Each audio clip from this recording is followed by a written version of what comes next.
नमस्कार दोस्तों, स्वागत है आपका हमारे चैनल में। दोस्तों, इस वीडियो के अंदर अभी हम लोगों के 40 क्वेश्चन का साइंस का सेट देखने वाले हैं, जो कि रेलवे ने पिछले 20 वर्षों में सबसे ज़्यादा बार ये क्वेश्चन पूछा है। ठीक है, और आने वाले दिनों में भी ये क्वेश्चन पूछा ही जाएगा। तो आप इन एक एक क्वेश्चन को रट लीजिए। उससे पहले चैनल पर आया तो चैनल को सब्सक्राइब कर, जो पास वाले घंटे का निशान है उसे भी ऑन कर दें। ठीक है, तो देखिए यहाँ पर हमारा पहला क्वेश्चन है, एलपीजी में कौन सा गंधीय पदार्थ प्रयोग होता है।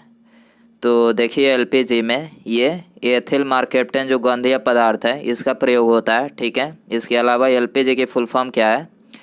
तो देखिए एलपीजी की फुल फॉर्म है लिक्विड पेट्रोलियम गैस, जो है एलपीजी की फुल फॉर्म है। ठीक है, इसके अलावा एलपीजी ये प्रोपेन और ब्यूटेन का जो है मिश्रण होता है। ठीक है, क्वेश्चन नंबर 2 है, निम्नलिखित में से कौन सा रबड़ के वल्केनाइजेशन में प्रयोग किया जाता है। तो देखिए प्राकृतिक रबड़ को सल्फर के साथ मिलाकर गर्म करने की क्रिया क्या कहलाती है। तो ये वल्केनाइजेशन कहलाती है। ठीक है, तो वल्केनाइजेशन में किसका प्रयोग किया जाता है। तो ये सल्फर का जो है प्रयोग किया जाता है। ठीक है, सी करेक्ट हो जाएगा। क्वेश्चन नंबर 3 है,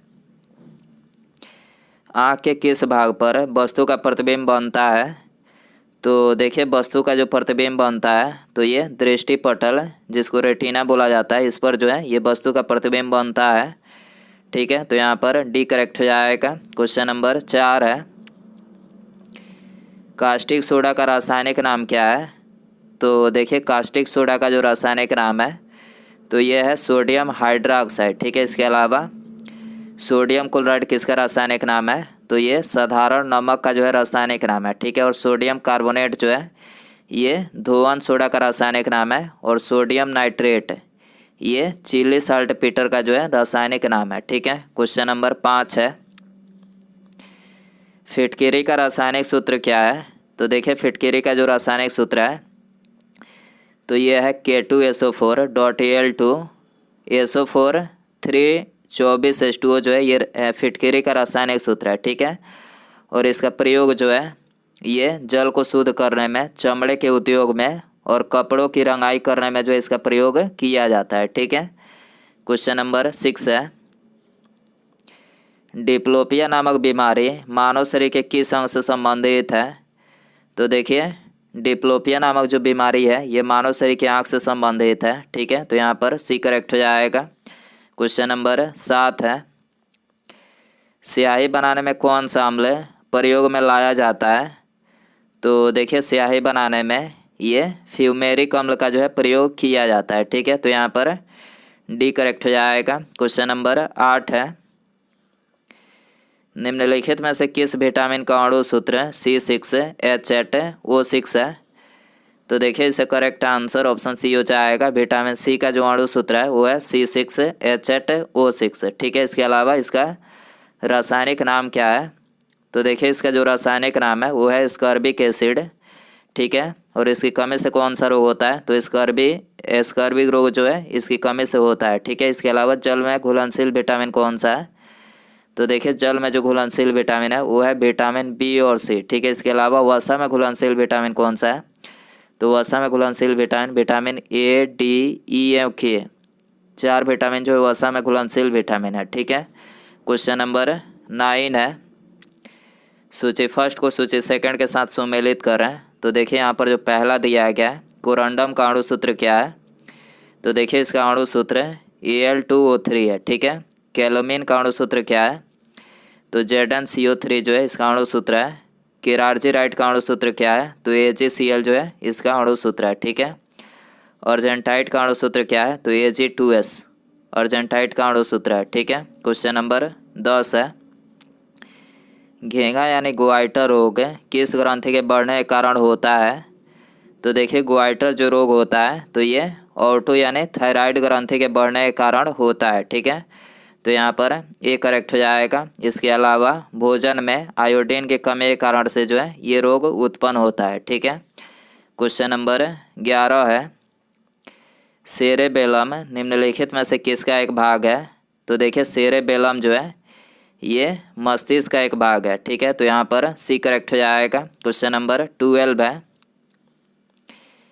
प्रिज्म द्वारा विक्षेपण में किस रंग का विचलन सबसे अधिक होता है? तो देखिए सबसे अधिक जो है ये बैगनी रंग का विक्षेपण होता है, ठीक है। और सबसे कम विक्षेपण किसका होता है? तो ये लाल रंग का होता है, ठीक है। क्वेश्चन नंबर 13 है, हैजे के टीके की खोज किसने की थी? तो देखिए हैजे के टीके की खोज जो है ये रॉबर्ट कोच ने किया था, ठीक है। तो यहाँ पर ए करेक्ट हो जाएगा। क्वेश्चन नंबर 14 है, मानव शरीर का सामान्य तापमान कितना होता है? तो देखिए मानव शरीर का जो सामान्य तापमान होता है तो ये 36.9 डिग्री सेल्सियस यानी 37 डिग्री सेल्सियस होता है, ठीक है। और फ़ारेनहाइट में कितना होता है? तो 98.6 डिग्री फ़ारेनहाइट में होता है, ठीक है। क्वेश्चन नंबर 15 है, खैरा रोग किस फसल में होता है? तो देखिए जो खैरा रोग होता है तो ये धान की फसल में होता है, ठीक है। सी करेक्ट हो जाएगा। आलू में कौन सा रोग होता है? तो देखिए आलू में मोज़ेक रोग होता है, ठीक है। गन्ना में कौन सा रोग होता है? तो लाल बिगलन जो है ये गन्ना में होता है। और मूंगफली में कौन सा रोग होता है? तो टीका रोग जो है ये मूंगफली में होता है, ठीक है। क्वेश्चन नंबर 16 है, रानीखेत बीमारी किससे संबंधित है? तो देखिए रानीखेत जो बीमारी है तो ये मुर्गियों से संबंधित है, ठीक है। तो यहाँ पर ए करेक्ट हो जाएगा। क्वेश्चन नंबर 17 है, पृथ्वी से निकटतम दूरी पर स्थित ग्रह कौन सा है? तो देखिए पृथ्वी से निकटतम दूरी पर स्थित जो ग्रह है तो ये है शुक्र ग्रह, ठीक है। इसके अलावा शुक्र ग्रह को चमकीला ग्रह के नाम से भी जाना जाता है, ठीक है। और शुक्र ग्रह को सांझ का तारा और सुबह का तारा भी बोला जाता है, ठीक है। क्वेश्चन नंबर 18 है, सिनकोना पौधे किस भाग से कुनैन प्राप्त किया जाता है? तो देखिए कुनैन जो है ये तने की छाल से प्राप्त किया जाता है, ठीक है। तो यहाँ पर ए करेक्ट हो जाएगा। क्वेश्चन नंबर 19 है, निम्नलिखित में से किसमें विटामिन सी की मात्रा सर्वाधिक होती है? तो देखिए विटामिन सी की मात्रा जो है इन चारों ऑप्शन में संतरा में जो सबसे अधिक है, ठीक है। तो यहाँ पर डी करेक्ट हो जाएगा। क्वेश्चन नंबर 20 है, इंसुलिन का उत्पादन किसके द्वारा किया जाता है? तो देखिए इंसुलिन का जो उत्पादन किया जाता है तो ये आइलेट्स ऑफ लैंगरहैंस के द्वारा जो है किया जाता है, ठीक है। तो यहाँ पर ए करेक्ट हो जाएगा। क्वेश्चन नंबर 21 है, उस वैज्ञानिक का नाम बताइए जिसने यह खोज की थी कि मलेरिया प्लाज्मोडियम नामक परजीवी से होता है।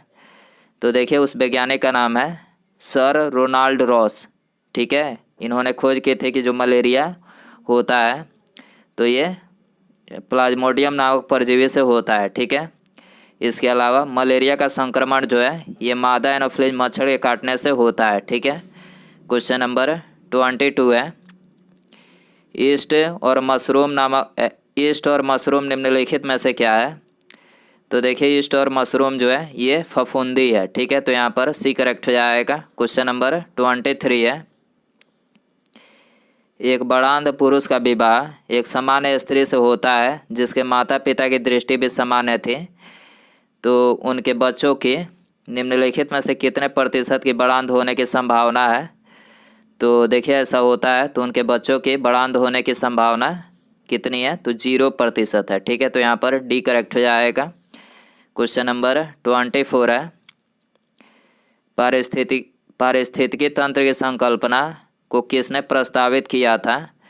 तो देखिए पारिस्थितिकी तंत्र की संकल्पना को ये टांसले ने जो है प्रस्तावित किया था, ठीक है। तो यहाँ पर डी करेक्ट हो जाएगा। क्वेश्चन नंबर 25 है, डाबसन इकाई का प्रयोग किया जाता है। तो देखिए डाबसन इकाई का जो प्रयोग किया जाता है तो ये ओजोन परत की मोटाई नापने में किया जाता है, ठीक है। तो यहाँ पर सी करेक्ट हो जाएगा। क्वेश्चन नंबर 26 है, कार चलाते समय अपने पीछे के यातायात को देखने के लिए आप किस प्रकार के दर्पण का उपयोग करेंगे?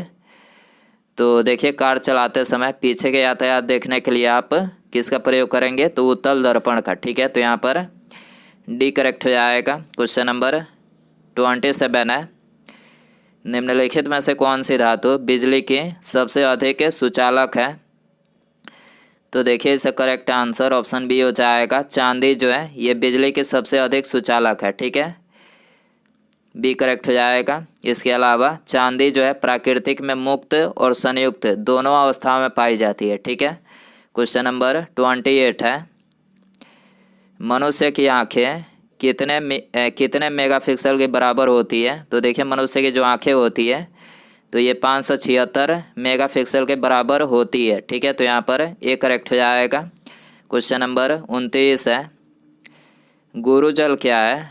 तो देखिए गुरुजल ये ऑक्सीजन और हेवी हाइड्रोजन का मिश्रण है। ठीक है, गुरुजल क्या है? तो ऑक्सीजन और हेवी हाइड्रोजन का जो है मिश्रण है। ठीक है, तो यहाँ पर ये करेक्ट हो जाएगा। क्वेश्चन नंबर 30 है, अग्निशामन में कौन सी गैस काम आती है? तो देखिए अग्निशामन में ये कार्बन डाइऑक्साइड जो गैस होती है इसका प्रयोग किया जाता है। ठीक है, तो यहाँ पर ए करेक्ट हो जाएगा। क्वेश्चन नंबर 31 है, सामान्य ट्यूबलाइट में कौन सी गैस होती है? तो देखिए जो सामान्य ट्यूबलाइट होती है तो उसमें आर्गन के साथ मरकरी वेपर जो है गैस होती है। ठीक है, तो यहाँ पर सी करेक्ट हो जाएगा। क्वेश्चन नंबर 32 है, मनुष्य के शरीर में पसलियों के कितने जोड़े होते हैं?